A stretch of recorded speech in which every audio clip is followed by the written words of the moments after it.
Tu vas les ranger à leur place. Un petit bisou. Non, merci. Bisou. L'autisme et les troubles du comportement de Kylian depuis sa naissance, c'est le quotidien d'Éric, son père. Éric qui se bat pour faire reconnaître ses droits. Tu veux pas casser ta table de chevet ce coup-ci? Pour nous, les aidants, c'est déjà pas se poser la question de savoir comment on va bouffer à la fin du mois, par exemple. Et mine de rien, ça fait partie du répit. Le répit, c'est aussi éviter ce genre de questionnement, cette charge mentale-là. Pourquoi t'as coupé la barbe encore? Pour être beau à la télé. Je vous garantis que si les droits étaient vraiment respectés, déjà, ça soulagerait beaucoup de gens. Ça soulagerait pas tout le monde, tu veux bien arrêter. Mais ça soulagerait beaucoup de gens. Et, moi aussi. Et ça permettrait Papa? concrètement de voir ce qui ne va pas. Car Kylian n'est pas toujours aussi calme et il y a en plus 5 autres enfants au foyer.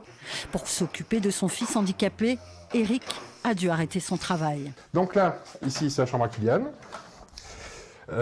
Et Kylian en crise, c'est Kylian qui casse les portes, qui casse les murs aussi, vous voyez, tout ici, voilà.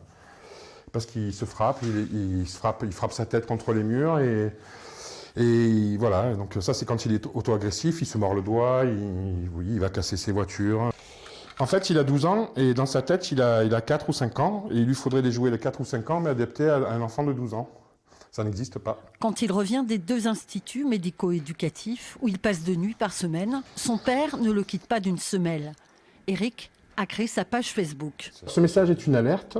Il est destiné aux parents d'enfants handicapés. Il concerne leurs droits d'aidants ainsi que ceux de leurs enfants.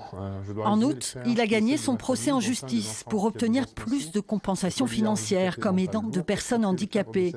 5 heures par jour, au lieu des 3 attribués jusqu'ici, en s'appuyant sur les textes de loi. Ça m'a pris 2 ans pour pouvoir étudier les droits, simplement, donc à temps perdu, hein, évidemment, quand je n'étais pas avec mon fils. J'ai lancé cette alerte pour bien faire entendre aux autres parents que peut-être que leurs droits n'étaient pas respectés et qu'il fallait peut-être s'y atteler, de façon à ce qu'ils puissent l'adapter à leur situation pour mener leur propre combat. Ah oui, t'as raison.